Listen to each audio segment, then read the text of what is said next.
Oke, selamat malam. Apakah suara saya terdengar jelas?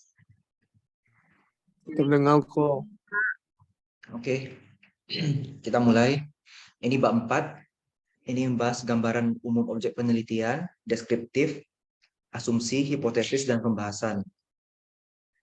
Untuk deskripsi, itu pertama dimulai dari sejarah umum perusahaan dulu ya. Seperti yang kemarin punya. Dikasih penjelasan ini.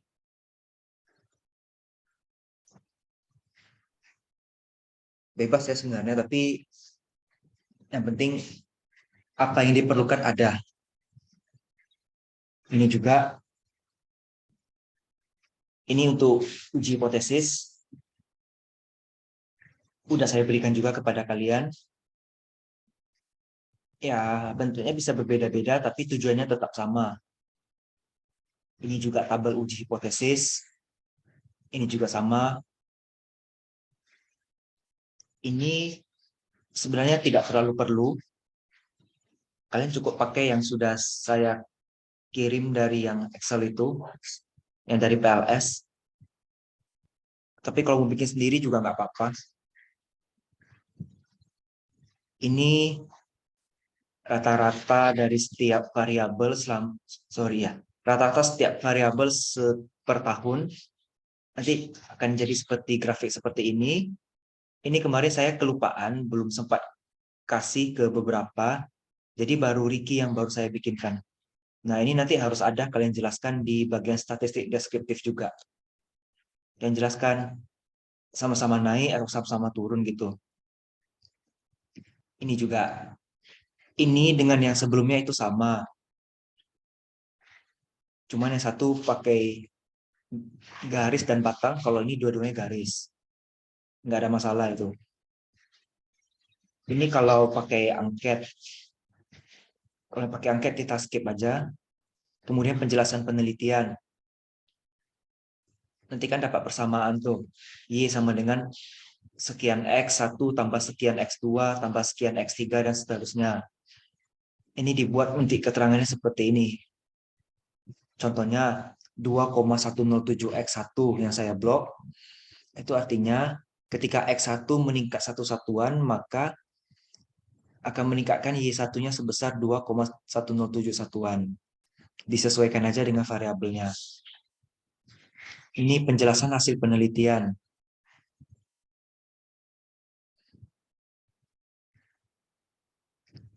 Kepuasan berpengaruh positif terhadap loyalitas. Ini relationship berpengaruh positif terhadap kepuasan. Intinya kalau dia pengaruh positif, X-nya naik, Y-nya ikut naik. Kalau X-nya turun, Y-nya ikut turun. Kalau dia pengaruh negatif, X-nya naik, Y-nya turun, atau X-nya turun, Y-nya naik. Jadi pembahasan itu harus mampu menjawab uji hipotesis. Ini perlu dikaitkan dengan hasil uji hipotesis kita. Hipotesisnya positif, negatif, atau tidak berpengaruh. Kemudian analisis deskriptifnya. Kemudian kita kaitkan dengan teori atau jurnal. Misalnya, penelitian ini sejalan dengan penelitian si A, tetapi bertentangan dengan penelitiannya si B. Kemudian, fenomena, teori dulu. Setelah jurnal, baru teori. Sejalan tidak dengan teori sinyal, atau tidak sejalan dengan teori sinyal. Kasih penjelasan. Kemudian kaitannya dengan fenomena. Fenomenanya tentang nilai perusahaan, apa itu dampaknya. Dan tidak boleh pakai bahasa statistik lagi di dalam pembahasan. Kemudian bab 5 itu penutup, ada kesimpulan, keterbatasan, dan saran. Kalau hipotesisnya ada 7, berarti kesimpulannya juga ada 7. Keterbatasan itu yang menjadi batasan aja. Maksudnya yang menjadi kendala aja ketika kita menulis skripsi ini. Itu nanti akan saya koreksi kalau bila ada kesalahan. Kemudian saran, itu kalian sesuaikan dengan manfaat penelitian kalian, kan ada 3. Manfaat akademis, praktisi, sama manfaat kontribusi. Nah, sarannya lempar ke 3 bagian yang tadi itu. Ini contoh kalimat kesimpulan ya. Ini contoh saran. Nah, kalian kalau sudah siap bikin itu, kalian harus bikin jurnal. Nah, pertama, abstrak. Abstrak ini baik di jurnal maupun deskripsi itu wajib. Abstrak ini adalah ringkasan dari hasil penelitian. Nanti kalian buat, nanti disusun. Abstrak itu letaknya biasa di awal itu setelah lembar pengesahan. Nanti lihat aja di buku petunjuk skripsinya. Nanti silakan dibuat dulu abstraknya, nanti biar saya koreksi. Kata kunci maksimal 5 biasanya, tapi tergantung ya. Kata kunci sesuaikan aja dengan jumlah variabel.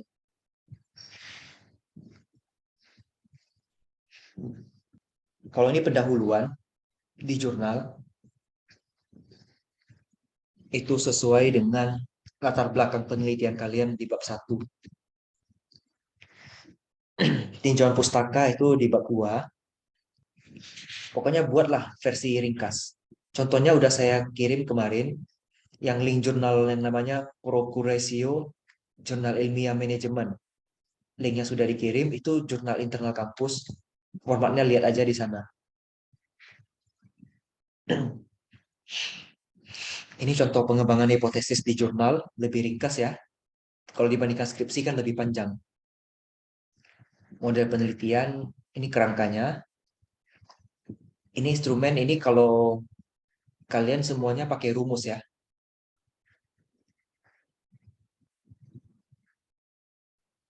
Ini hasil itu cukup ringkas saja. Deskriptifnya itu langsung deskriptif yang untuk semua variabel dan untuk semua perusahaan. Jadi cukup satu tabel. Biasanya juga di file Excel kalian udah saya bikinkan itu. Profil responden tidak ada karena kalian keuangan. Ini juga tidak ada. Ini diganti dengan uji asumsi klasik. Nah, ini uji asumsi klasik. Cuma nanti ada bentuk tabel yang lebih ringkas. Kalian bisa lihat aja di jurnal saya. Nanti saya kasih contoh. Ini uji hipotesis. Ini mau kalian gambar sendiri boleh. Kalau mau pakai gambar yang dari PLS juga boleh. Ini contoh tabel uji hipotesis. Ada banyak bentuk ya. Ini juga iya. Nanti pakai yang versi ringkas saja. Ini setelah hipotesis harusnya nanti ada pembahasan dulu. Baru masuk kesimpulan dan implikasi. Kemudian daftar pustaka di jurnal itu hanya yang dikutip aja. Dan tetap pakai Mendeley. Jadi tidak semua daftar pustaka di skripsi kalian masukkan ke jurnal.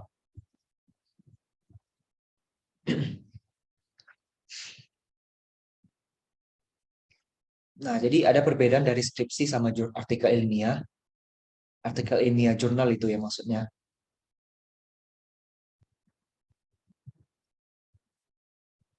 Bedanya di penyajian hasil dan pembahasan. Kalau di artikel ilmiah, hasil dan pembahasan. Deskripsi penutup di artikel ilmiah disebut kesimpulan. Kalau skripsi bisa lebih dari 100 halaman ya. Kalau artikel ilmiah itu paling 15 halaman udah banyak sekali itu. Skripsi cukup banyak tabel dan gambar. Kalau artikel ilmiah, kalau bisa diminimumkan jumlah gambar dan tabelnya. Bahkan kalau bisa nggak ada tabel atau gambar itu lebih bagus. Kemudian skripsi pakai bab, kalau artikel tidak ada bab. Kalau skripsi tidak dipublis, kalau artikel dipublis. Tergantung penulisnya juga ya.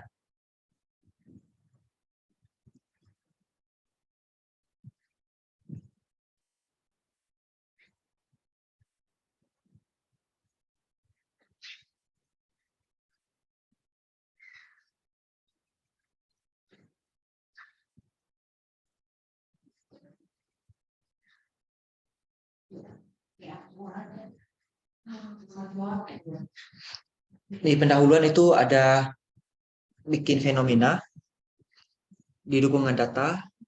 Data sebaiknya tidak dengan tabel atau gambar, narasi, kasih sumber data, penjelasan dari umum ke khusus. Ini tambah lagi nih, khusus ke fokus. Ini harusnya udah ada semua kalian ya. Cuman gambarnya kalian jadikan bentuk narasi aja, jadi tidak perlu ada tabel atau grafik. Research gap kalian juga sudah ada, research question dan tujuan penelitian kalian sudah ada.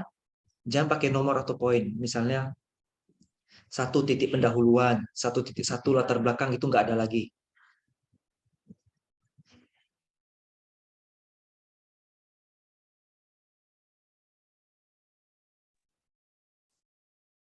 Satu lagi di sini, tambahkan motivasi penelitian kalian.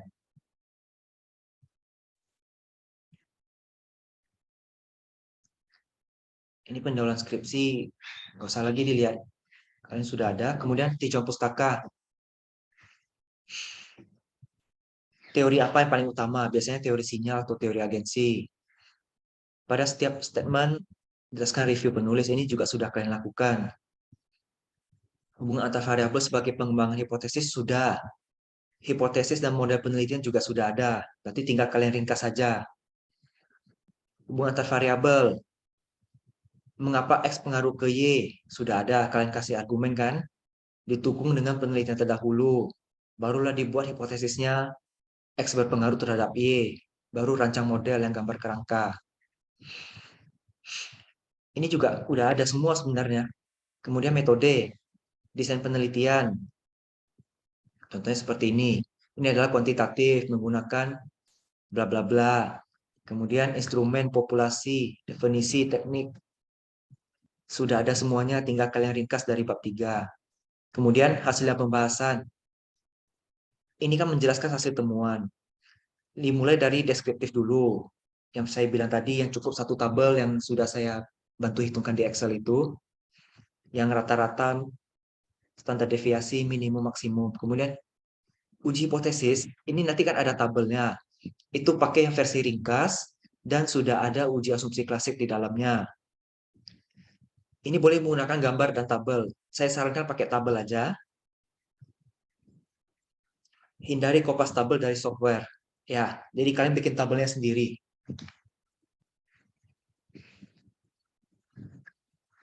Sebaiknya buat tabel gabungan. Ini yang saya bilang tadi, tabel versi ringkas, itu nanti ada tabel uji hipotesis dengan asumsi klasiknya tergabung. Baru dibuat pembahasan. Ya, contoh-contohnya nanti udah kalian lihat. Ini udah pernah saya kirim juga filenya di tanggal 1 Desember.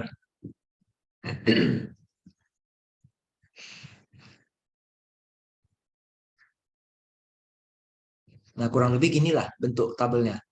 Jadi rapi, hanya cukup satu tabel aja. Saya ada contoh yang lain kalau mau.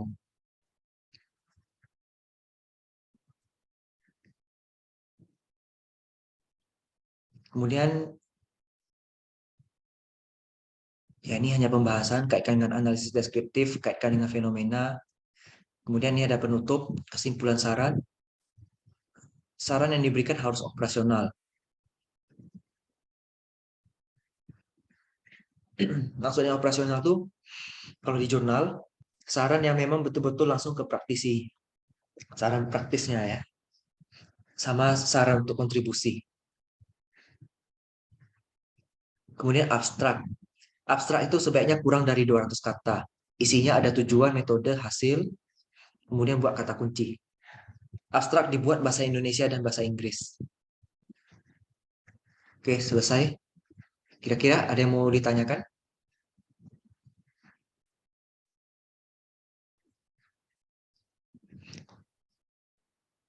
Jadi setelah kalian buat skripsi, buat jurnal, buat PPT, simulasi, baru boleh ACC sidang ya.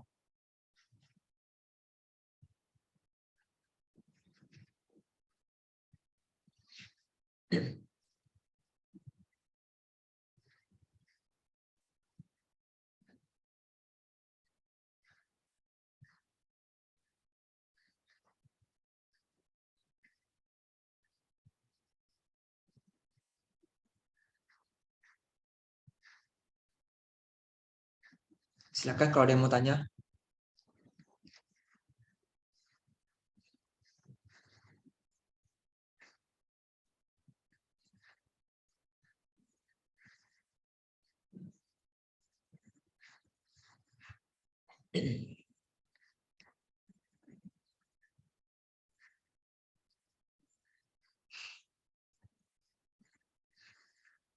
Dwi, gimana perkembangan skripsinya?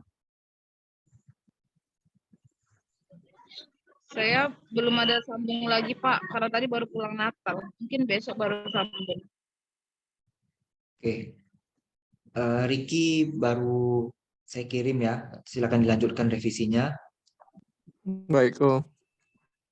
Shirley gimana?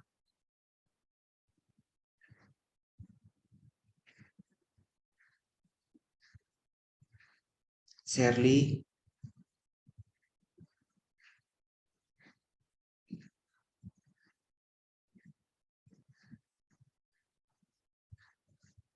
Maisela, Belum kok, sedikit lagi tinggal bikin kata-kata hasilnya itu. oke. Lilis,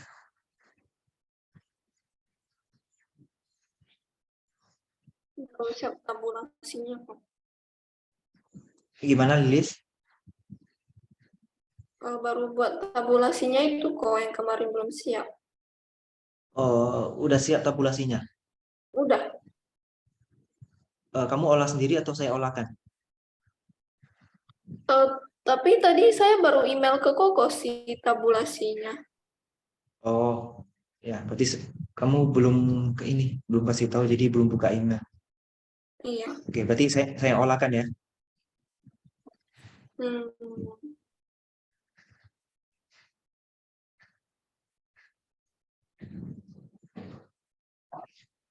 Boyke gimana?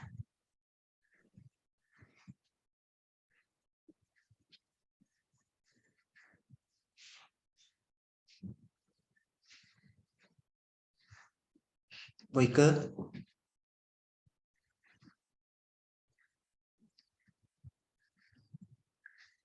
Shirley,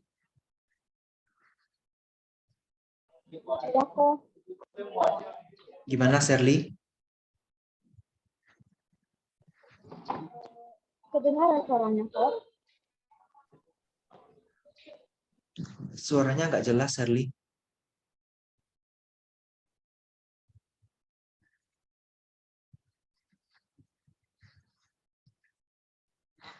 Oke, chat aja Shirley.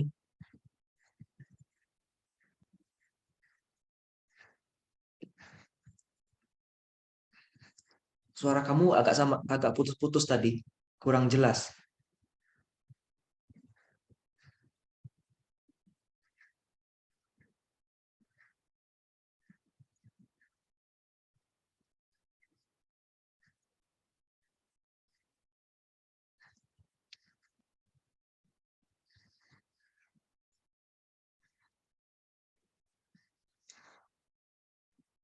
Ya, pakai chat aja. Udah sampai mana skripsi kamu?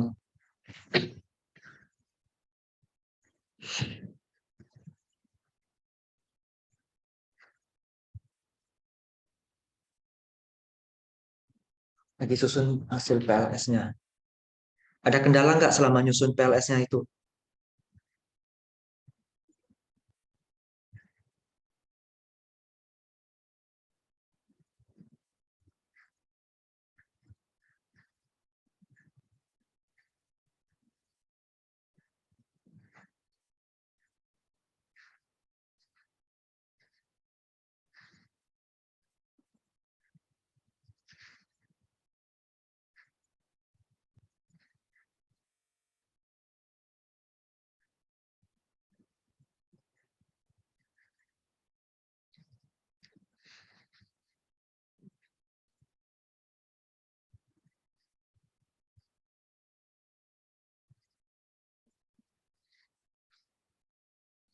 Ya udah, kalimatnya bikin aja. Nanti saya koreksi kalau ada salah.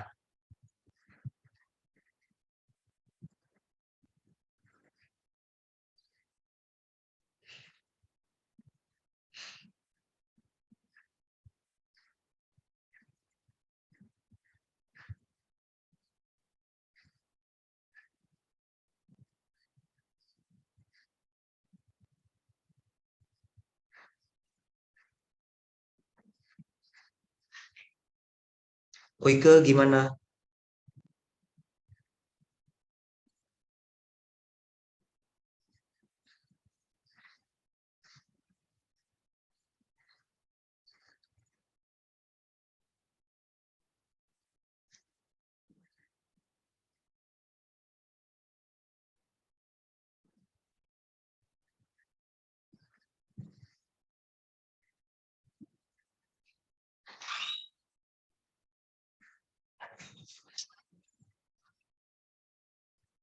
Yang lain ada mau tanya nggak?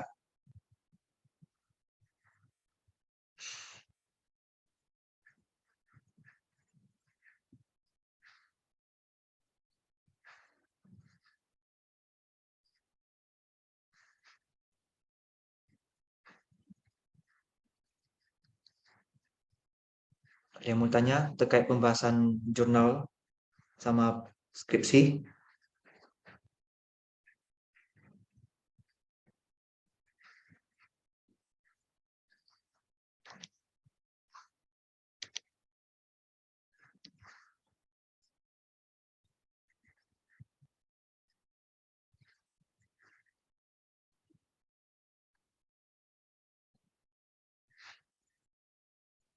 Kalau tidak ada, saya akhiri.